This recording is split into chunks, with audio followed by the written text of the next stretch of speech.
What is mitigation of damages in civil law cases?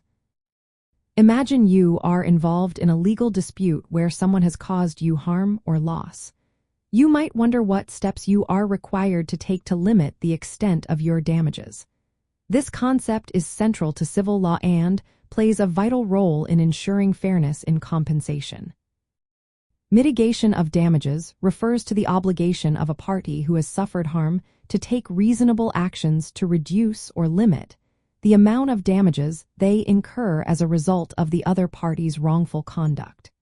This principle encourages individuals to act responsibly and avoid unnecessary losses after an injury or breach of contract occurs. For example, if someone is injured due to another person's negligence, the injured party is expected to seek appropriate medical treatment promptly and avoid neglecting their health, which could worsen their condition and increase medical expenses. In contractual disputes, if one party breaches a contract, the non-breaching party must attempt to find a substitute or alternative that minimizes their losses. For instance, if a supplier fails to deliver goods on time, the buyer should seek alternative suppliers rather than waiting indefinitely, which could lead to further financial damage. The law expects reasonable efforts, not excessive or unreasonable ones, to be made to reduce damages. The concept also influences how courts determine the amount of compensation awarded.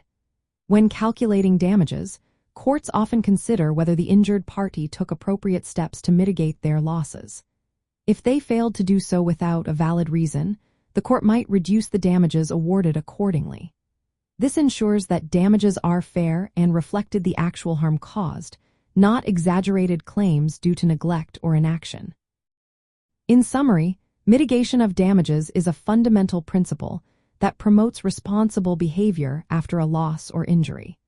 It requires the harmed party to act reasonably to lessen their damages, which helps maintain fairness and efficiency in civil legal proceedings.